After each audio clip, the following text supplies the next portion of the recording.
And hello, everybody. Welcome to a special edition of the music there. So A special special, the edition. music keeps going. You Yeah, know, that's good. I thought for you I should keep the music going. It is a very special edition of today's narrative FiveStack because we're doing breaking news coverage on what is quite a remarkable press conference we just witnessed in Utah, where the prosecutor there was outlining all the charges that are going to be laid out against Tyler Robinson, the alleged shooter of Charlie Kirk. And we're expecting Tyler Robinson to appear in court at 5 p.m. Eastern time, where he'll face those charges. And what's fascinating about that press conference is the text exchanges that he laid out, which we'll go through in detail here because we have the actual indictment. The conversation between him, Tyler Robinson, the suspect in this case, and his boyfriend, or romantic partner, we should say. It's quite Yeah, an he's called interesting three space. things. The guy he's texting with is called his romantic partner, his boyfriend, and his roommate. We'll get to all that because the ideology stuff is going to fit right in to this conversation as well. So yeah, we do. We've got everything. And what an unbelievable press conference that was. It was interesting. I think I'm skeptical of a few things, and we'll go through the skepticism of it. But they're going to charge him with murder and seek the death penalty for one Tyler Robinson, 22-year-old from Washington, Utah. That's him right there after he got booked. The guy who gave the lead prosecutor in the case, gave a real blow-by-blow description of not just what happened leading up to his arrest, and the FBI can claim absolutely zero accountability or responsibility for bringing him in. As a matter of fact, they're currently poisoning the well when it comes to a trial with Tyler Robinson, but we'll get to that in a little bit as well.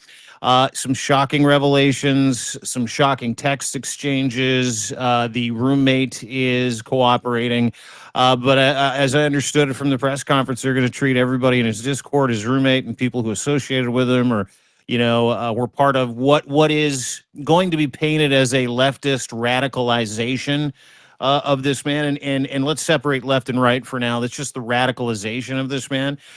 So we're off and running as Tyler Robinson is going to get booked at 5 o'clock. I missed what the charges. Obviously, murder. But was that the only thing he was So charged with? there's 8 charges in total, and let me pull those up for you here while we just orient here a little bit. It's interesting as well, while I do that the mother is the person who recognized Tyler Robinson from the photos that were Yeah. initially issued by the FBI, and that is how he was identified. She called him.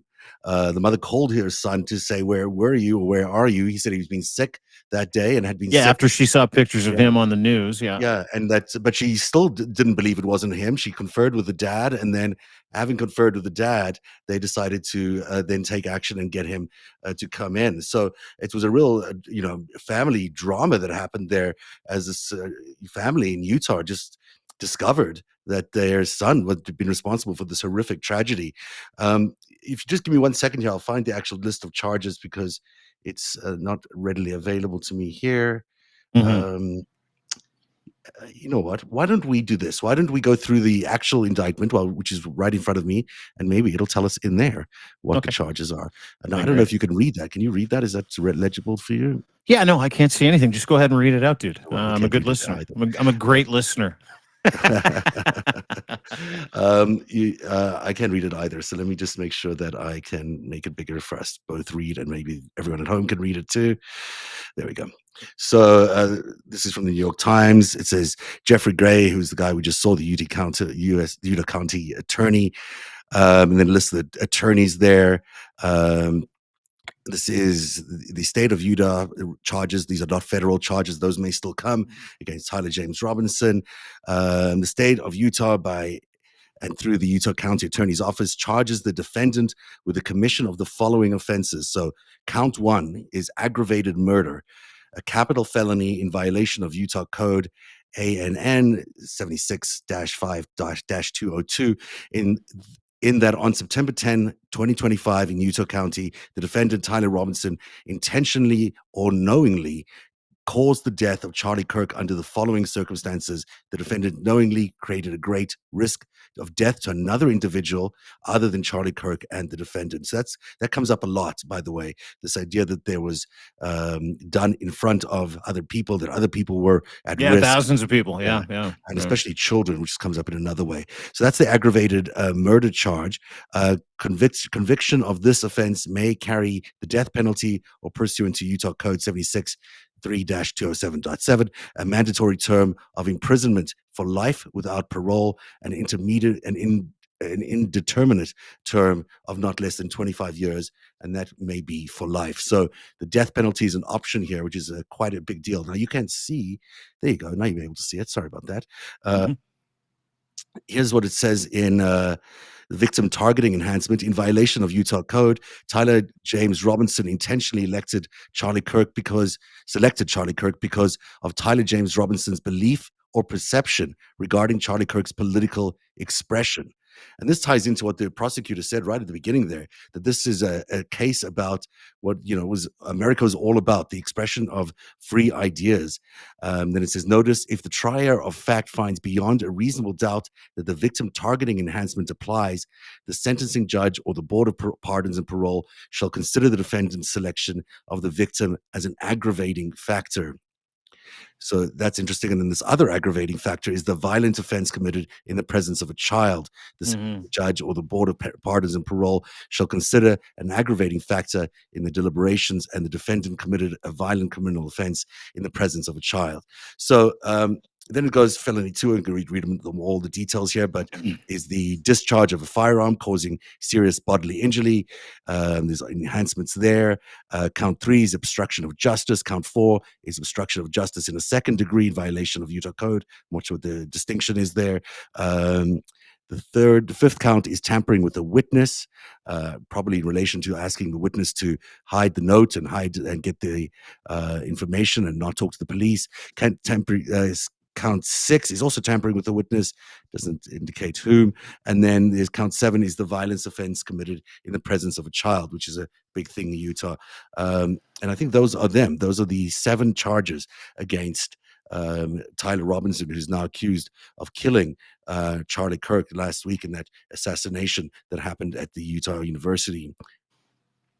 Let's keep in mind a few things while we kind of parse through this conversation about the charges now facing Tyler Robinson, who murdered Charlie Kirk in a senseless, cold-blooded killing that never, ever, ever fucking should have happened. And let's leave, pointing fingers at the climate and ideology and political parties aside for now. Okay, let's just let's move everything out to the side and have a sober, fresh pass. If First of all, this gentleman has not been, he's been alleged, it's accused, he's being charged. There is, and I say gentleman, and I shouldn't, this dickhead, if it is him, is innocent until proven guilty unless it meets that burden of proof, right? Like, let's just all back up. Absolutely. Real quick, just for a second. One of the most important aspects of anybody charged with a crime is making sure that the person who's charged with a crime gets a free and fair trial, because it matters when it comes to carrying justice. It matters for the victims. It matters for the victims' families, number one. Number two, indeed, if this is the shooter, indeed, if all of the evidence that we heard today, and we'll get to some of it in just a minute, including the text exchanges with his roommate / boyfriend / lover, indeed, if those things bear to be true, well, you have to remember, and I had a really lengthy conversation with someone yesterday about, the nuance behind radicalized extremists. Radicalized extremists on the left, on the right, there's centrist radicalized extremists that don't want you talking about things, don't want you upsetting their dinner. They want to make sure that they have a nice life, and fuck you if you don't. Like, there are different groups of people that misrepresent the whole. We don't know about his online radicalization details. I think we're going to get some of that. We don't know if some of this is cooked up by the FBI, the CIA, the DOJ to fit a narrative. We don't know. All we can say today is that one man has been charged with murdering Charlie Kirk, and that man is Tyler Robinson, a 22-year-old from Washington who is apparently, according to the prosecutor, Mr. Gray, not really cooperating, but his roommate is cooperating, and they're being able to fill in a picture. The other thing I think we should put on Main Street, which is really important, it was very sobering for me today as a parent. I've got 3 sons. None of them radicalized in any way, shape, or form. All of them have very centrist views, very common sense views. None of them are really political. And I thought to myself as I was listening to the prosecutor talk about, this family and how the mother saw the picture of the son looked strangely like her son when the FBI and local law enforcement circulated the CCTV picture of what was then an unknown Tyler Robinson. And she phoned him. To your point, she's like, "Where are you?" He's like, "At home. I'm homesick." "Where were you yesterday?" "I was homesick yesterday too." The father comes home. And the mother approaches the father and says, in a just imagine this conversation. "I'm pretty sure our son is in this CCTV shot." "Okay, where's it from?" "It's from the death of Charlie Kirk. This is the suspect they're looking for." The father agrees, looks very, very similar to their son. So they go and approach their son and they say, "Is this you?" And he cops to it. He cops to it. He cops to it on the phone. Then they phone the parent. They phone a close friend who's a pastor and a U.S. Marshal because this young man, this gentleman, Tyler Robinson, the accused murderer of Charlie Kirk, again, senseless, needless political violence, absolutely horrific scene, horrific experience for everybody involved, horrific experience for all of us who've seen it. A man killed for his ideas. Whether you agreed with the rhetoric or not, whether you thought he was racist or not, you don't shoot people because you don't like them. And he told his parents and this U.S. Marshal, when they eventually went to go and get him, he said to them, "Hey, listen, I was just going to kill myself." And they're like, "No, you can't do that. You need to go in and you need to be accountable and you need to bring all the evidence with them so your parents' lives don't get turned upside down. Can we do that?" And he said, yeah, I will.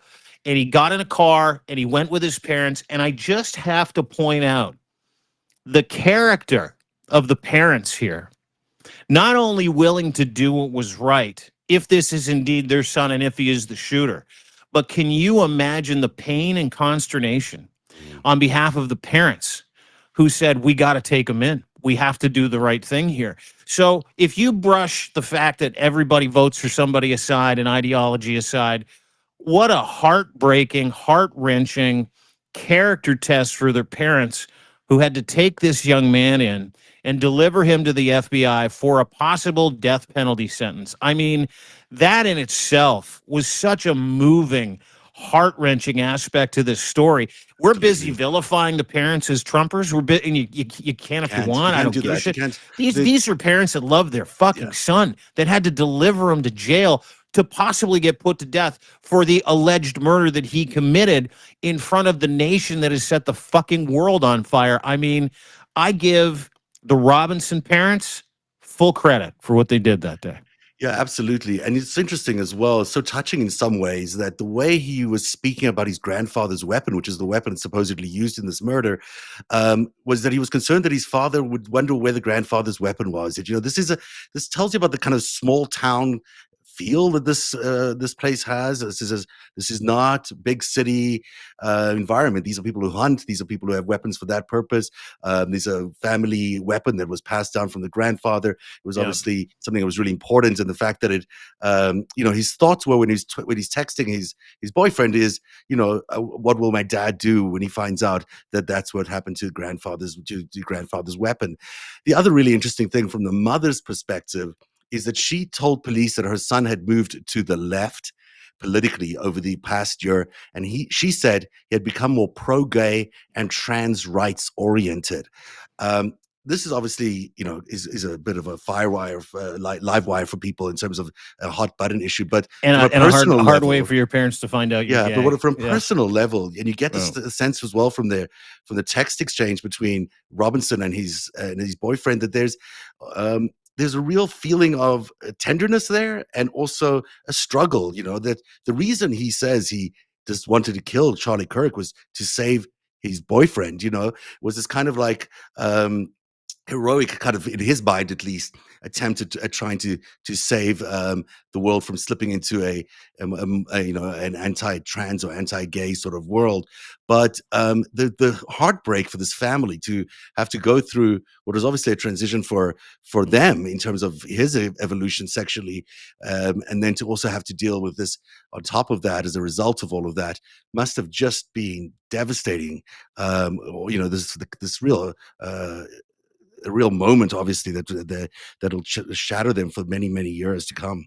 Yeah, and I'm really happy we're talking about you know, some familial issues here. We're talking about the nuances of you know, what it's like to grow up in a home that he grew up in, the love of his parents, the obviously how shattered this family is, and not just how shattered this family is, but how close they seem to be, you know, and it ruins some narratives, you know, for a lot of different people.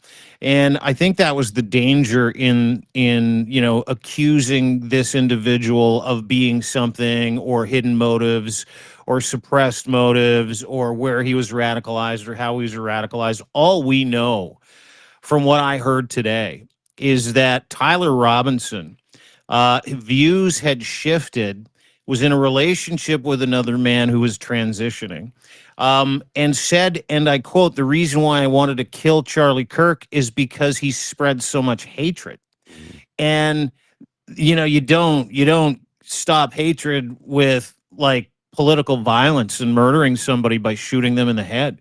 You perpetrate it, you make it worse, and you give, you know, the opponents of different ideologies the opportunity to hang one around your neck, and around the neck, which is what we're seeing right now.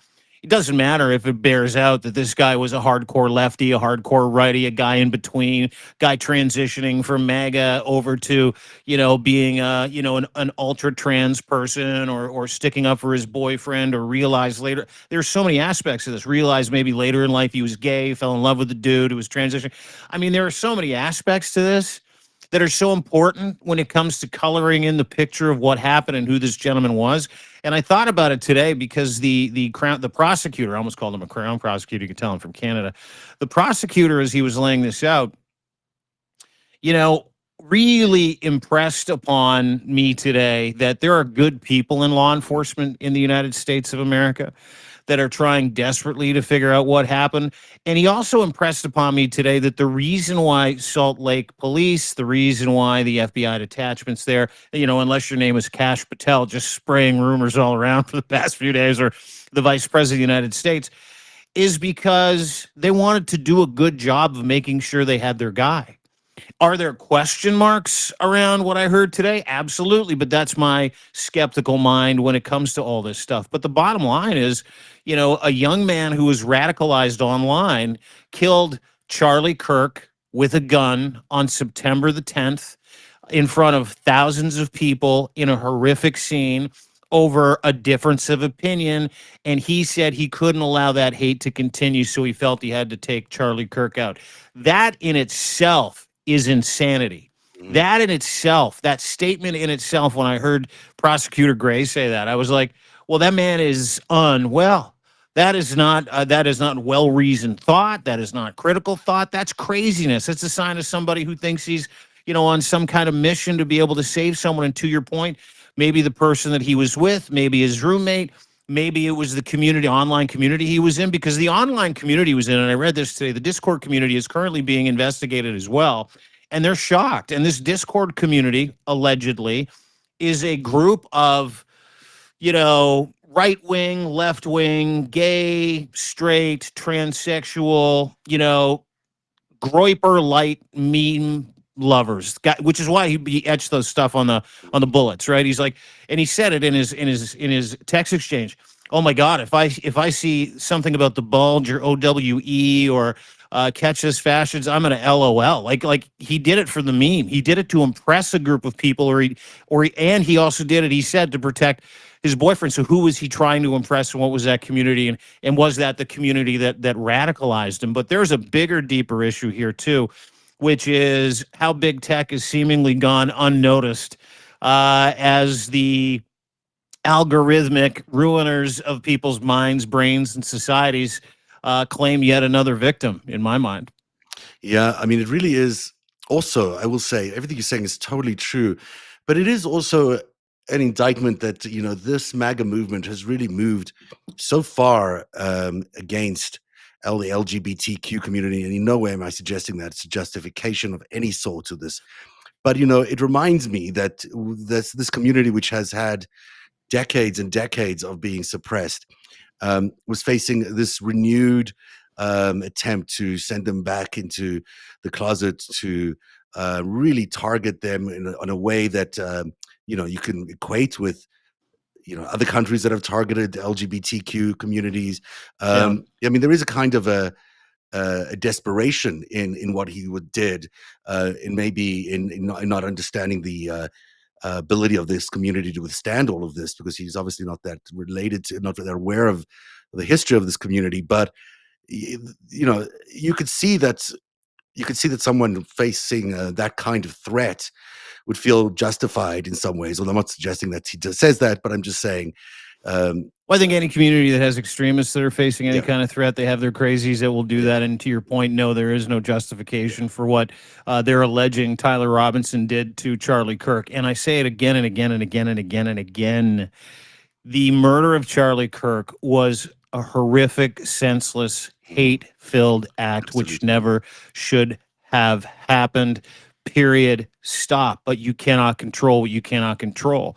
And we don't live in the same, time frame that we used to, where, you used to, these guys used to just kind of hide in their basement. They found each other online.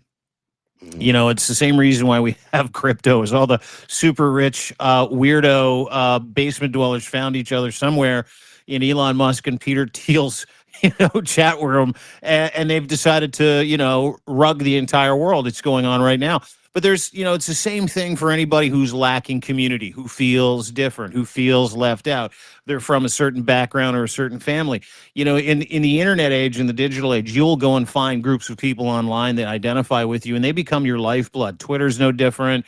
Substack's no different for me. I mean, our followers, our subscribers, they're my lifeblood. You beautiful people are this community I count on, and I get up every morning excited to communicate with and inform and listen to and learn from. And that's my community, and I really appreciate that community. I'm very fortunate to have a family, 3 young men, a great partner who I identify with, who make me feel whole all the time. But there's so many aspects that go into extremism, specifically politically motivated violence committed by extremists, which, by the way, largely have been committed 89, 90% of the time by cisgender white men, and there are outliers. Is this guy an outlier? Is he part of it? And again, and I'll say this: we were talking about the Trans Liberation Army movement, the idea that there is this group of militant trans liberation army people that are out to murder, kill people because of the fact that there's a certain subset that doesn't consider them human, which in itself is gross as well. So I had a conversation with somebody who and I think you probably trust, who said, "Listen, maybe it might not be a card-carrying organization, but there are definitely extremists in the trans community, Mm. just like there are extremists in every community, For who sure. will pick up rifles and guns and commit acts of violence, and it is a thing." So Look, I mean, there we what go. America's been through in the last 8 years with the Trump administration and the regime in general has been a slow degradation of rights, a return to sort of a 1950s view of the world, maybe even earlier than that, a kind of, patriarchy that we had thought that maybe was those days were over. That in itself is an assault on all of us. Mhm. And of course, within the range of that, you're going to find some extremists who are going to do crazy, ridiculous, unlawful things. As that happens, anytime there's tumultuous change in a society, you're just going to get that. So this is not a crime that happened outside of the context that we're discussing here. This is a crime that happened in the context of the Trump regime attacking these rights.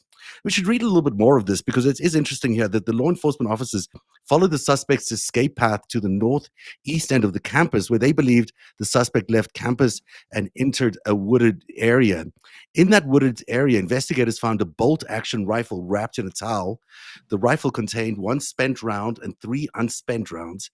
This is consistent with the fact that officers observed at the time, and immediately after the shooting, no shell casings were found on the roof, suggesting a bolt action rather than an auto-loading weapon. That's interesting, just detail. But then it gets into these fired cartridges and what was on them. So this is the first official confirmation of what we'd already known, but let's look at what they said. These are the inscriptions on these fired cartridges, or at least the fired cartridge said, what is that? Notices bulge with a capital T. I don't know what that's about. OWO, what's this? Then the second cartridge said, "Hey, fascist, catch." And then the arrow symbols, we've been told, are part of that game. The third cartridge, Helldivers too. Yeah. Oh, Bella Ciao, Bella Ciao, Bella Ciao, Ciao, Ciao, which is that liberation song from Italy, from World War II. And the fourth cartridge, "If you read this, you are gay, LMAO," which was, I guess to get them to read that in a press conference. So that was the speculation we had the other day. Yeah, which they did. And then it goes on to talk about the rounds of ammunition. And then it says here, the stuff here about Robinson's mother is really interesting. Robinson's mother stated the following to the police on September 11, 2025, the day after the shooting. She said she saw the photo of the shooter on the news and thought the shooter looked like her son. Robinson's mother called her son and asked him where he was. He said he was at home sick and that he had also been at home sick on September 10th. Robinson's mother expressed concern to her husband that the suspected shooter looked like Robinson. Robinson's father agreed. And then Robinson's mother explained that over the last year or so, Robinson had become more political and had started to lean more to the left, becoming more pro-gay and trans rights oriented. She stated that Robinson began to date his roommate, a biological male who was transitioning genders. This resulted in several discussions with family members, but especially between Robinson and his father, who have very different political views. In one conversation before the shooting, Robinson mentioned that Charlie Kirk would be holding an event at UVU, which Robinson said was a stupid venue for the event. Robinson accused Kirk of spreading hate. There's a lot there in that paragraph there, but it really talks about this conflict between the father and the son's ideology, which is, of course, the conflict many of us are facing in our society right now. It's a tension that's polarized everybody. But what's your take on all that? That's really interesting to read. You can read it a couple of different ways, I think, right? You can read that there was a preamble of anger and frustration and maybe a disconnect with his dad and his family, which might have pushed him a little further to that edge. You can read it, as, and I unfortunately say this, even though I applaud the parents, maybe the mother saying that she doesn't agree with her son's political perspective and she might be selling him out or throwing him under the bus a little bit in terms of intention. We haven't heard from Robinson. He hasn't pled. That'll happen around 5 o'clock. But you can also see like the typical, normal, everyday, family of 4 with one person who has, an evolved ideology or a different ideology that, doesn't sit with the family's ideology and what that might have done to him, and so yeah, it's interesting because there are some kitchen table conversations here, as well as legal conversations, as ideological conversations, as there is extremist conversations, and I think we should be having all of them. I think that if the senseless killing of a political advocate or a political pundit, someone like Charlie Kirk, I think if we're not having some of those kitchen table conversations about emotion and family and ideology and sexuality, and cultural norms or Christian norms or, Mormon norms, specifically in the state of Utah, when it came to the consternation of one Tyler Robinson and watching him go the other way, it also explains a whole bunch of other shit. It explains why he left university. It explains why he wanted to get into trades a little bit. It explains that that this person didn't really have progressive ideologies, but was a MAGA guy for a time as a young man. He got dressed up like Donald Trump. He was part of the family. You heard the mother say he had really shifted from the familial political ideology to his own ideology, which more aligned with the left, which obviously creates problems. And I think here in Canada, one of the things that a lot of people don't understand is that your political affiliation is next to godliness in the United States, right? You know, you're asked, are you a Dem or a Republican?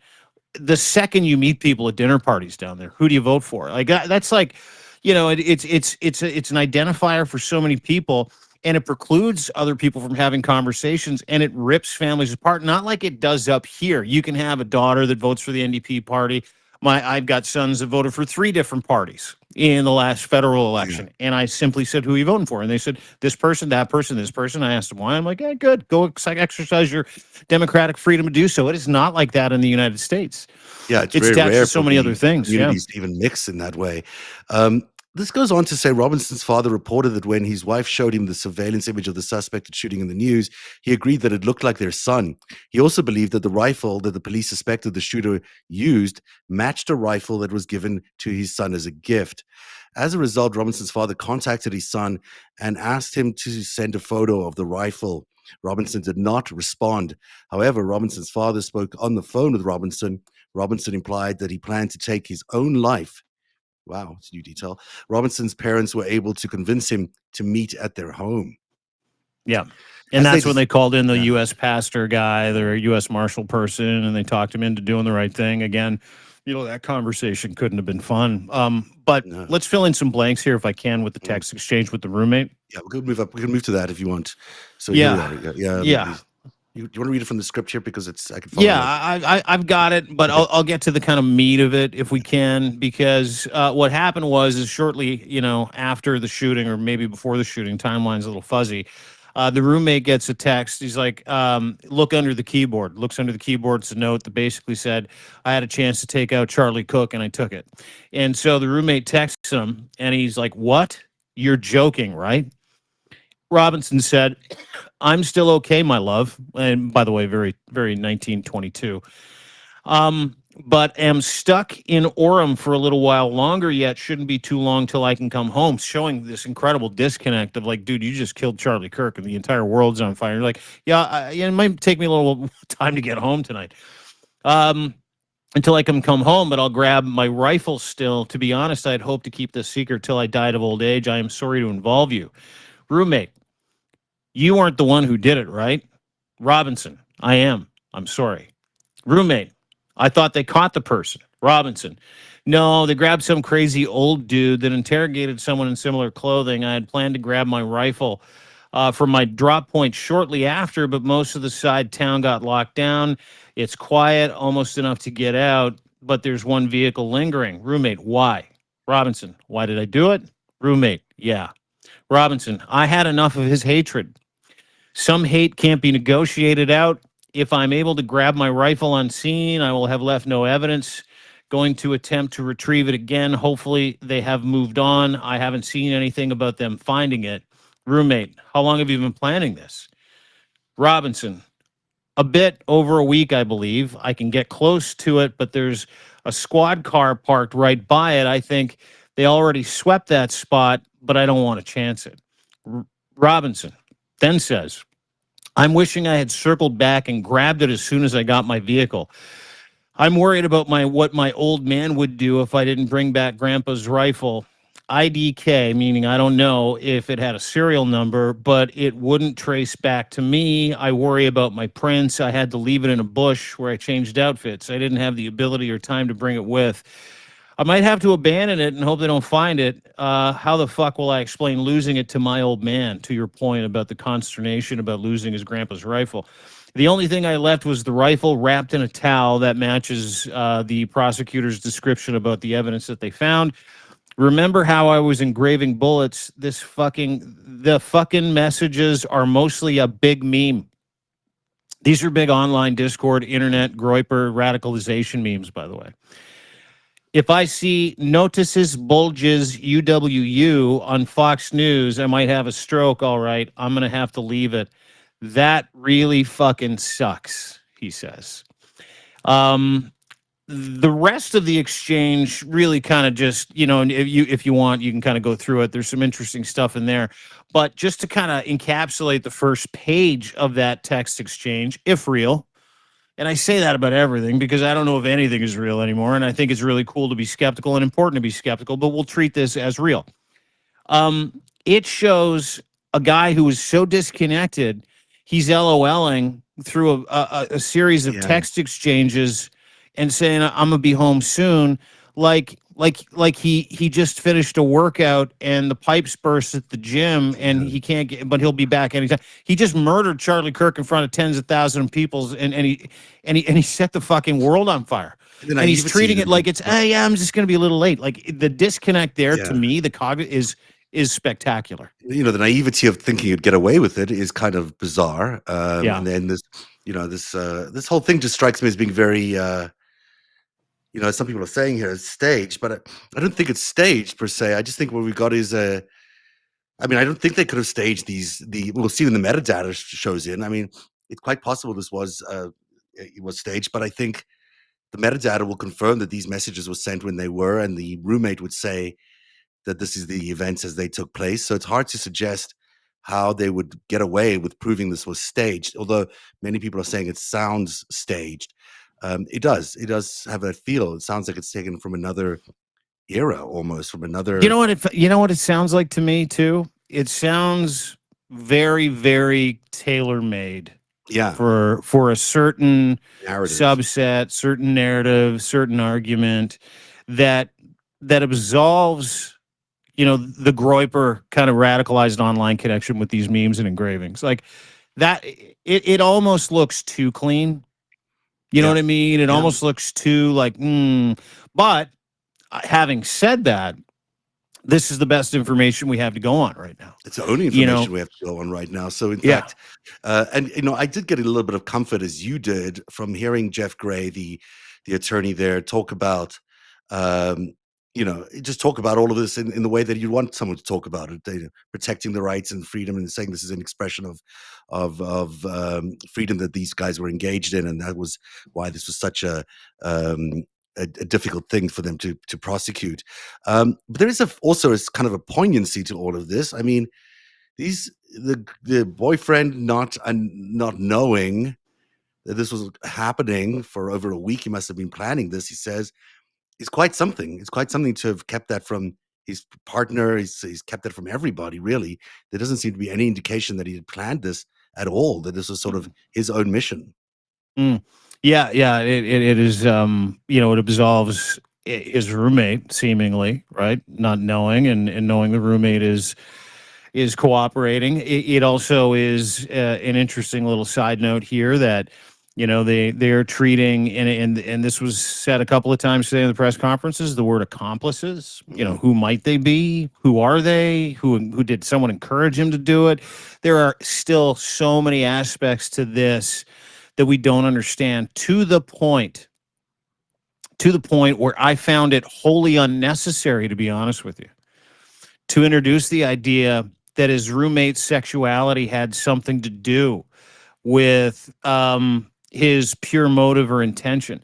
Because you don't get to that point and go, well, I'm just going to kill a guy because my roommate's bi and I realize I'm gay, or my roommate's transitioning and he's trans and I realize I like that. And, you get there years before that.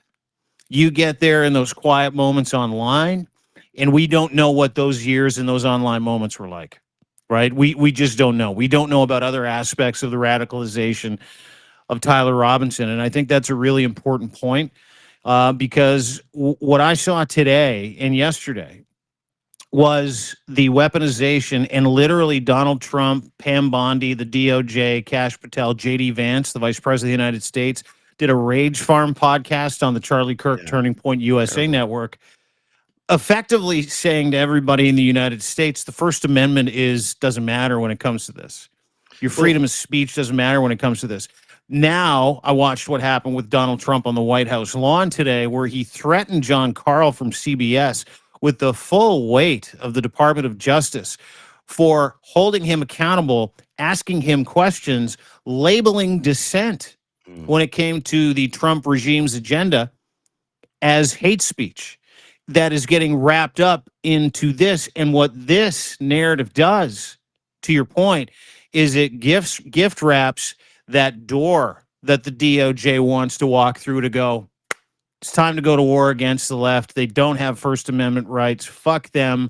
Let's go after them. Let's vilify Soros. Let's go after NGOs and nonprofits that support the LGBTQ trans community, because that's how they're going to do this. They're also going to go Right? after gays, and I mean, I think that's the other piece of that. That's we have looked for the sort of parallels that are emerging from other authoritarian examples in the last 100 years, and of course, this is one hell of a way to build an excuse to target gay people, and not even if they've already started doing it, because one of the reasons they arrived at this notion that there's some sort of trans cell, which is unclear, it doesn't seem like there is a cell. It seems like he acted alone. If that's the case, but their investigation kept in looking at people who had made comments online who happened to be trans, which means that they were targeting and profiling trans people already in their investigation, hoping to arrive at the conclusion that they wanted to arrive at, which is, skews the whole Gift wrapped. gift wrapped, Wrapped. which is, if you look, lots of people may have made comments about Charlie Kirk in the week before, but if you look at just the trans community, surely some people did make comments about Charlie Kirk. You read them in a different way, you associate them in a different way. That does not necessarily mean there's a trans cell. It does not mean that LGBTQ people are killers. And pardon us for not taking Donald Trump's regime's word for it. Yeah, by the way, exactly. Yeah. So you get to this point where they're building a scenario that they want to see.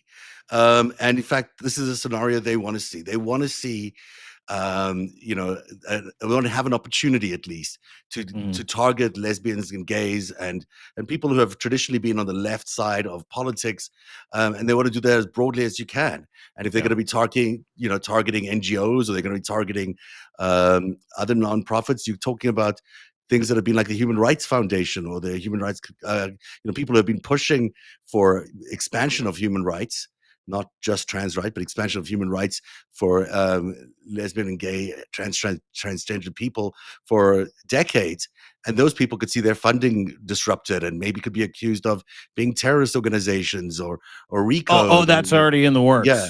I mean, there are calls to defund every organization the United States has ever funded or partially funded in terms of equality or gender affirming care, gender identity education. They will be labeled as terrorists. Laura Loomer is begging Donald Trump, his side piece, please label the left and the trans community as terrorists. The cat calls are coming from all the regular suspects, but it's bigger than that, because we're talking about not just the trans community. That's the cudgel. That's the vanguard for authoritarianism and the movement as such. It is about the left. It is about dissent. It's about reporters getting threatened on the White House lawn. This is hate speech. I sued CBS for hate speech. They gave me $16 million. Maybe you're fucking next. That happened this morning on the White House lawn. Right after that happened, an Australian Broadcasting Corporation reporter asked Donald Trump, how have you doubled your wealth in the last 7 months since becoming the president again? And he's like, where are you from? Australia. Oh, the Australian Prime Minister's coming here next week. He didn't call him the Prime Minister. He doesn't know what the leader of Australia is called. He goes, the leader of Australia is coming here next week. Maybe I'll tell him about what you said. Be careful. And then told him to be quiet. All of this points in that direction. And this is just the solidification that the Trump regime needs to label the trans community, label the LGBT community, to continue to create a list of trans people around the United States, which they're doing. That's a fucking news story. It's a legitimate news story. Oh, we need to make a list of trans people around the United States because they're a terrorist organization. These are just people that don't feel right in their bodies, like to get dressed up like the opposite sex. And maybe they want to get gender reassignment surgery. They have labeled them mentally ill. They've labeled them terrorists now. And with this justification of not having a trans person commit this killing of Charlie crime and the martyrdom of Charlie Kirk,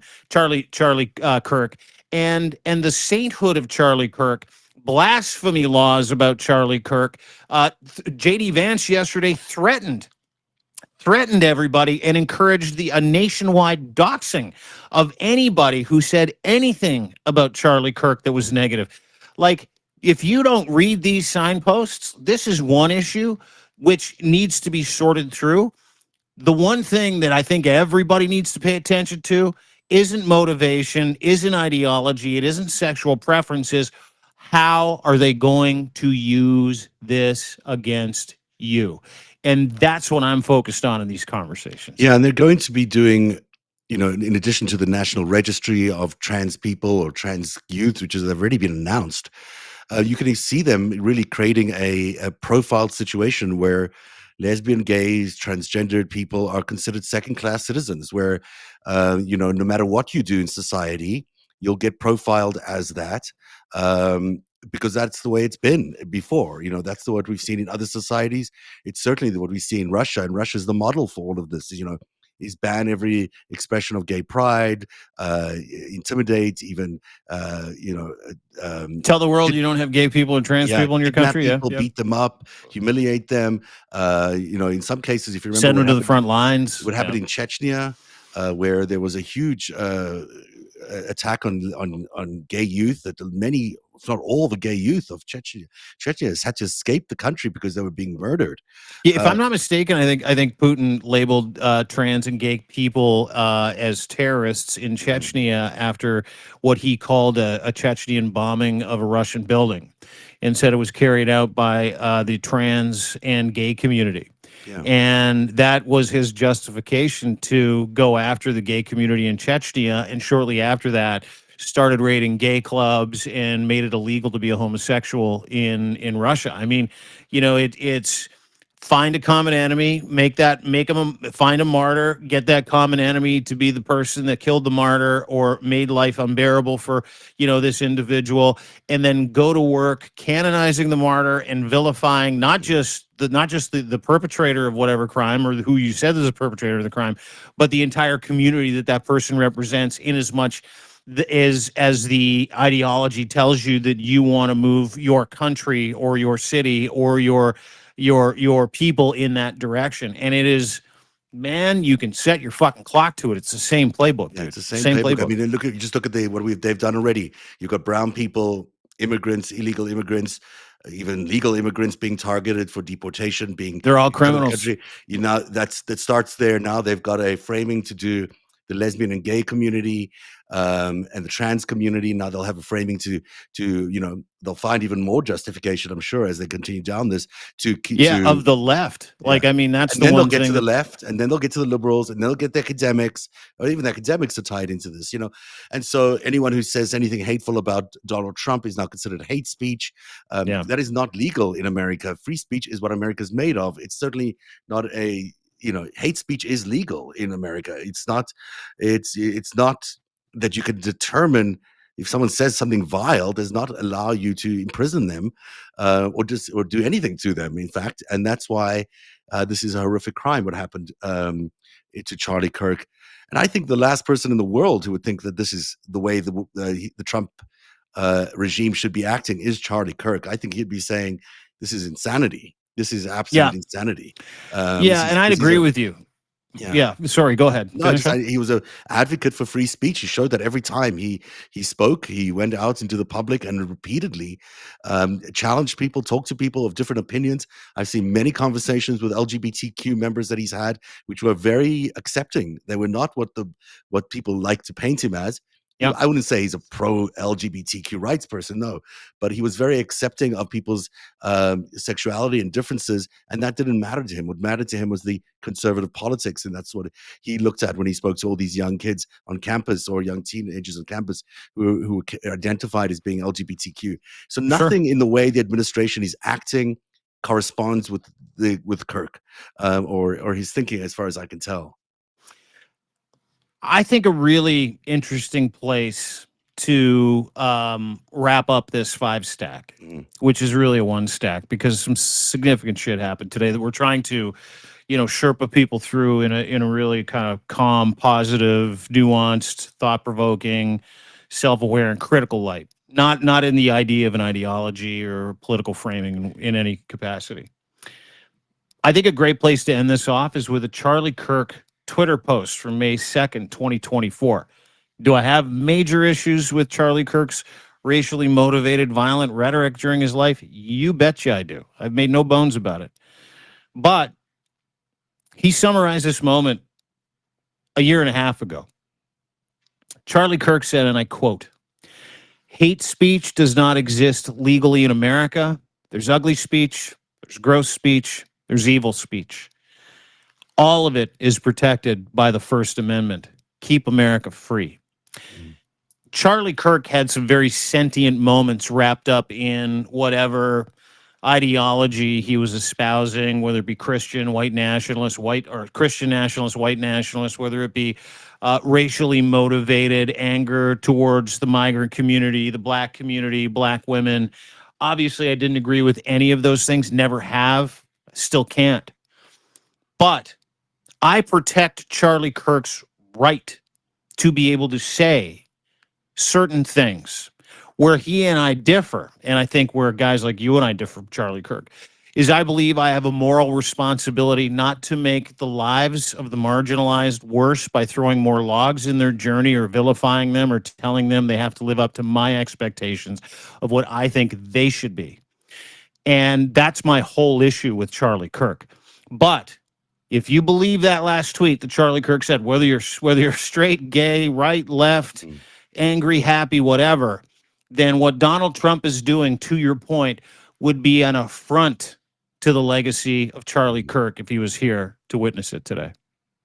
That is really well said, and it is a good place to leave it. America knows what's going on. America, in their guts, what they see every day, in the newscasts every day, and what they're experiencing in every day-to-day life, they see what's going on. Their country is being consumed by an authoritarian government that is actively taking away their rights every single day. And sooner or later, they will come for every American because they will run out of the people on the margins to justify their existence. But we are witnessing the decay and decline of America from one of the great examples of democracy in human history, one of the great examples of freedom and progress in the human history, into what is surely going to be a disaster, a catastrophe. And there's no other way to look at what we're heading. I mean, every single day, the evidence is there. Their reaction to this event, the rejection of unifying the country against violence, instead amplifying the violence, amplifying the polarization, is a full-on indicator of where we are heading. This is not business as usual. This is not a president as usual. This is someone who's determined to continue dragging America into hell. And that is where he intends to take it. This is, there's nothing more apparent than what's happened this week. Their reaction has said it all. From Vance in that Charlie Kirk show that he hosted, Stephen Miller's vile comments.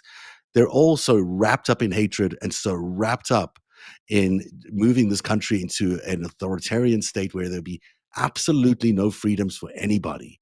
And having lived in a police state, having grown up in a police state, I know exactly what that feels like, and I wouldn't wish it on anybody. There is nothing more horrific than having your every move in life, your every thought in life, your every position in life, every job you get, every school you might attend, every decision that you might think you can make today about your life. Imagine none of that being available to you, that everything is determined by them, because that is where we're heading. That is, in fact, without a doubt, where we're heading. The more you look at the events of this last week, you can see that they're going to take away your freedoms in every aspect. So I don't know, I think America knows this. I think America's awake, but what they do now about it is the big question. Yeah, well said, and want to thank everybody for kind of wading through this with us today on the FiveStack. As always, Zev, unbelievable way to encapsulate, what the end game is, through the forest and the fields of what is, a fight for the soul of the United States of America, the ideological fight for the soul of democracy, and the fight to, and I say fight, which is it a fight? Yeah, I guess it is. It's not a war. It's this push and pull. It's a fight. It's a fight for human beings and their ability to live freely, truly freely. And that is going to be, as we're watching, curtailed by, fancy ways to jam policy and, weird, obscure laws into, what would be a kettling of the American people's free will and free speech. Which is very much at stake here. So heads up, eyes on the prize, America. We love you. Here in Canada, we have, very similar issues. However, we've just got real leadership at a time when it matters most. And I can tell you this is that you gave me no great pleasure today watching any of that. And I know that there are a lot of people out there that have a different ideology than me that heard words like trans roommate and stood up and did like fist pumps because it fit their narrative. It's going to help them get on Twitter. They're going to be able to go, I told you he was a tranny. I told you he was a gay. I told you he was a lefty. There are so much more we don't know. And it's really important not to fist pump after a man was brutally murdered in front of tens of thousands of people. It's important to note that there are still people grieving here. It's also important to keep your eyes on the prize and see the grift going as it goes. But it's more important to see what Donald Trump and his regime are doing with the memory of Charlie Kirk and the ideology wrapped up in this violent act, or ideologies or radicalization wrapped up in this violent act, and how they are customizing it to fit into that Project 2025 narrative to come after you. So, like I said, heads up. Thanks on behalf of my friend Zev Shalev, who does some of the most incredible investigative reporting on the planet right now. And we're going to get back to obviously this story and the reason why that Donald Trump doesn't want the story to end, which is the Epstein files. He's never going to run away from those today. We'll cover the Kash Patel hearing today, which was explosive. We'll get to that tomorrow. Look to both of our Substacks for that. Epstein files are back on. This is maybe Trump's biggest nightmare, so don't fall for the chum. Don't fall for the bait. Let's stick to what we know to be true, which is that Donald Trump and the Trump regime are busy trying to destroy that beautiful country that here in Canada we used to call our best friend. So eyes on the prize. Thanks for watching the FiveStack. You can find me at deanblundell.substack.com. We've got 50% off for the rest of the month. Please share this with as many people as you can, and please share our content. Free or paid doesn't matter to us. We're just so grateful you spend time with us every single day at 3 o'clock. And I'm over time now, even though we were late. But I want to thank you, Zev, for putting at short notice, changing the entire script and then putting on a completely different show that really, really, I think goes a long way in a responsible way to be able to look at, the developments of today where, Tyler Robinson was officially charged with capital murder and he faces the death penalty. And we're going to wade through this together over the next couple of days. So thank you, Zev. Great job. Thank you. Thanks, Dean. Goodbye, everybody. We'll see you tomorrow.